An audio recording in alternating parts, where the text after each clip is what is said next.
अम्मा जी आप फिक्र ना करो, अपने ससुराल की इज्जत मैं संभाल लूंगी। कड़ाके की ठंड पड़ रही थी और सुबह के 7 बज रहे थे। घर की छोटी बेटी रचना की शादी अभी अभी हुई थी। दुल्हन को विदा कर दिया गया था और सारे रिश्तेदार जिसे जहाँ जगह मिल रही थी वहीं पर पसर कर पड़े हुए थे। शादी की थकान थी, इसीलिए कई लोगों के खर्राटे की आवाज भी जमकर आ रही थी। ऐसा लग रहा था कि खर्राटों का भी कंपटीशन चल रहा हो, जबकि घर की बुजुर्ग और रिश्तेदार महिलाएं रजाई में दुबकी दुबकी ही चाय की चुस्कियों के साथ आपस में बतिया रही थीं, जिन्हें कल रात तक ठंड नहीं लग रही थी और बन ठन कर इधर उधर घूम रही थी। वो सारी लड़कियां रजाई में घुसी हुई थी। कोई देखकर पहचान नहीं सकता था कि रात को जो चमकते दमकते चेहरे थे वो यही लोग थे। और दूसरी तरफ घर की दोनों बहुएं करुणा और सावित्री दौड़ दौड़ कर फरमाइशें पूरी कर रही थी। किसी को चाय चाहिए था तो किसी को गर्म पानी। जो महाराज घर में काम के लिए रखा था वो तो 8 बजे तक आएगा। तब तक बहुओं की भाग भाग कर अच्छी खासी वर्जिश हो जाती।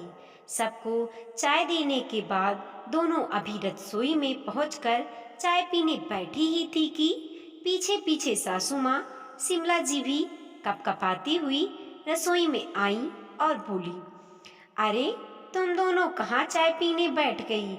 अभी तो कितना काम पड़ा है।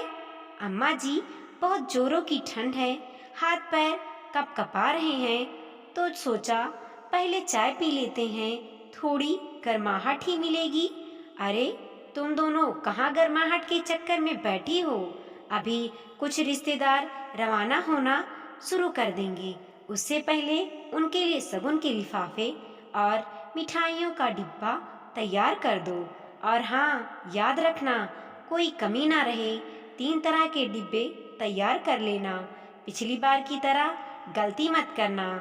मुझे लोगों की बात सुनने की आदत नहीं। 3 तरह के डिब्बों की बात सुनकर छोटी बहू सावित्री ने हैरान होकर पूछा, 3 तरह के डिब्बे मतलब? तू चुप कर छोटी बहुरिया, कुछ पता तो है नहीं? बड़ी बहू से पूछ लेना, उसने तुम्हारी शादी में भी काम किया था तो उसको अच्छे से पता है। बस लापरवाही ना करे तो, कहकर शिमला जी रसोई से बाहर निकली और जाकर रसोई में दुबक कर बैठ गईं। सावित्री ने अपनी जेठानी करुणा की तरफ देखा तो वो बोली, अभी काम करेंगे ना तो पता चल जाएगा, परेशान क्यों हो रही हो? चल पहले कोठियार में चलते हैं, वहीं 3 तरह के डिब्बे रखे होंगे। करुणा के कहते ही उसके पीछे पीछे सावित्री भी चल दी। कोठियार में पहुंचकर वहां का ताला खोला और अंदर जाकर दरवाजा लगा दिया। देखा तो वहां एक तरफ 3 तरह की साइज के कुछ मिठाई के खाली डिब्बे रखे हुए थे। करुणा ने सावित्री से कहा, अरे सावित्री, उधर दरी बिछा दे, तब तक मैं लड्डू की ट्रे और मठरी का बर्तन लेकर आती हूँ। जब तक सावित्री ने दरी बिछाई तब तक करुणा लड्डू और मठरी के बर्तन लेकर आई। सावित्री बड़े ही उत्साह के साथ करुणा के पास आकर बैठ गई और बोली, जीजी मुझे भी बताओ कैसे क्या करना है। अरे बताती हूँ, फिक्र मत करो। पहले 2-3 डिब्बे पैक कर दूं ताकि तुझे समझ भी आ जाए। सावित्री बड़ी गौर से करुणा को काम करते हुए देखने लगी। देखा तो करुणा ने तीनों साइज के एक एक डिब्बे उठाए। सबसे बड़े वाले डिब्बे में 10 लड्डू और गिनकर 10 मठरी रख दी। उससे छोटे डिब्बे में 5 लड्डू और 5 मठरी। वहीं सबसे छोटे डिब्बे में 2 लड्डू और गिनती की 2 मठरी रख दी। 3 डिब्बे को तैयार कर देने के बाद करुणा सावित्री से बोली, समझ में आया क्या करना है? हाँ जीजी, यह तो समझ में आया कि क्या करना है, पर अभी तक यह समझ में नहीं आया कि ऐसा क्यों करना है। ये डिब्बे तो हलवाई से कहकर भी तो पैक करवाए जा सकते थे। अरे मेरी भोली देवरानी, हलवाई से करवाए जा सकते हैं, पर थोड़ा सा पैसा बचाने के चक्कर में अम्मा जी कराती नहीं। हाँ, यह बात तो सही है। भला कौन सी बहू की सहूलियत देखता है। पर एक बात बताओ जीजी, अम्मा जी आपको लापरवाह क्यों कहती हैं, जबकि मैं तो शुरू से देखती आई हूँ आप हर काम बहुत ही तरीके से और समय पर करती हैं। और ये 3 तरह के डिब्बे क्यों? देख, शादी में हर तरह के मेहमान आते हैं, कुछ खास होते हैं और कुछ से सिर्फ व्यवहार निभाना होता है। उस हिसाब से ये 3 डिब्बे तैयार किए हैं। जैसे जो घर के खास रिश्तेदार हैं उन्हें ये बड़ा वाला डिब्बा दिया जाएगा, जो यार दोस्त हैं उन्हें दूसरा वाला डिब्बा दिया जाएगा, और जो कभी कभार शक्ल दिखाते हैं ऐसे रिश्तेदारों को छोटा डिब्बा दिया जाएगा। ओह, और हमारे मायके वालों को? सावित्री ने प्रश्न भरी निगाहें से करुणा की तरफ देखा तो करुणा बोली, अभी तूने सुना नहीं अम्मा जी ने क्या कहा? यही कि मैं लापरवाह हूँ। बस यही लापरवाही तो की थी मैंने। हे जीजी, ये क्या बोल रही हो? और ऐसे काहे कि लापरवाही हो गई थी तुमसे? सावित्री ने मुंह पर हाथ रखते हुए हैरानी से कहा। तो करुणा ने जवाब दिया, पता है, तेरी शादी के वक्त अम्मा जी ने मेरे मायके वालों को ये छोटा सा डिब्बा मिठाई का देने के लिए कहा था, पर मैंने नहीं दिया। मुझे तो वो मिठाई का डिब्बा देते ही शर्म सी आई, इसीलिए मैंने अपनी मर्जी से एक बड़ा मिठाई का डिब्बा दे दिया। फिर जीजी, अम्मा जी नाराज नहीं हुई? नाराज? मुझसे 3-4 दिन तक बात नहीं की थी। मुझे और मेरे घर वालों को खूब कोसे जा रही थी। पता नहीं ये ससुराल वाले बहू के मायके से सामान आता हुआ बहुत अच्छा लगता है, पर मिठाई का डिब्बा तक उन्हें देना इन लोगों को बहुत खलता है। उन 3-4 दिनों में अम्मा जी बहुत ही सीना दुश्वार किए हुई थी। आखिर जब मैंने माफी मांगी तब जाकर शांत हुई थी। घर में किसी ने अम्मा जी को कुछ कहा नहीं? कौन क्या कहता? अम्मा जी किसी के सामने थोड़ी ना कहती हैं, वो तो पीठ पीछे टोसती रहती हैं।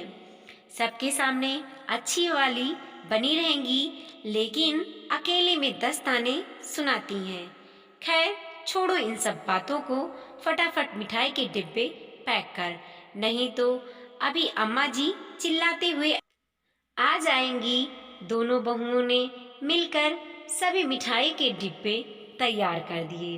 अब धीरे धीरे सभी रिश्तेदारों की विदाई और मिठाई के डिब्बे अम्मा जी खुद अपने हाथों से देकर विदा कर रही थी।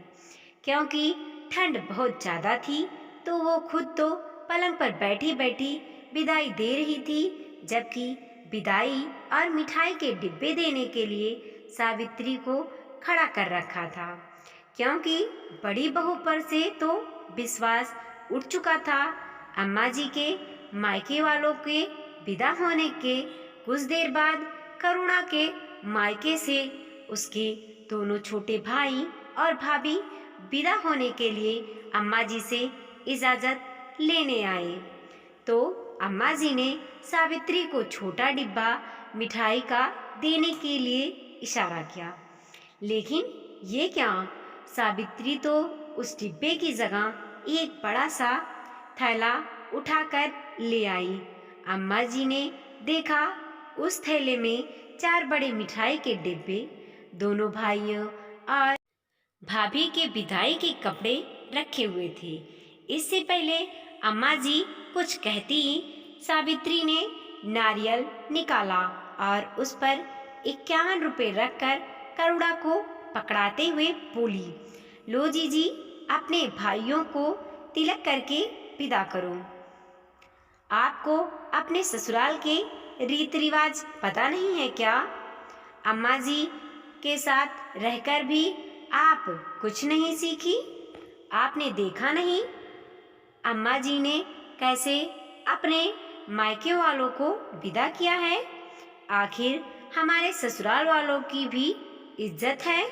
अम्मा जी गुस्से से सावित्री को घूरे जा रही थी, पर अभी तो और रिश्तेदार बैठे थे, उनके आगे वो कुछ ना कह पाई।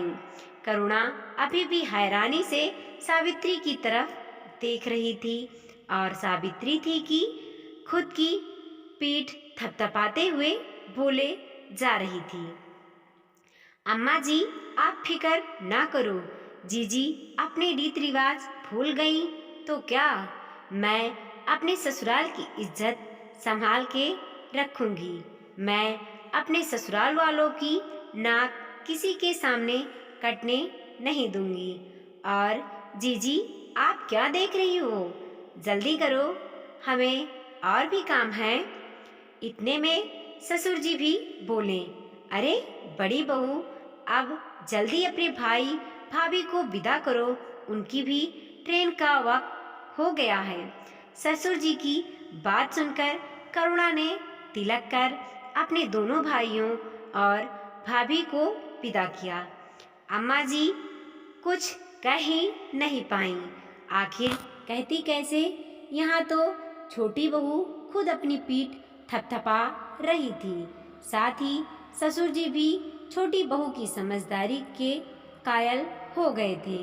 अम्मा जी के नाक पर गुस्सा 3-4 दिन तक जरूर रहा और मन ही मन कूड़ रही थी कि कहाँ छोटी बहू से काम करवा लिया, पर जब देखा कि छोटी बहू इतनी बेशरम है कि सास को मनाने की कोशिश भी ना करें, तो अपने आप ही चुप हो गईं। वीडियो पसंद आया हो तो लाइक कीजिए, कमेंट कीजिए और अपने दोस्तों के साथ ज़रूर शेयर कीजिए। चैनल पे नए हैं तो प्लीज़ सब्सक्राइब कीजिए और देखते रहिए मोटिवेशनल स्टोरी।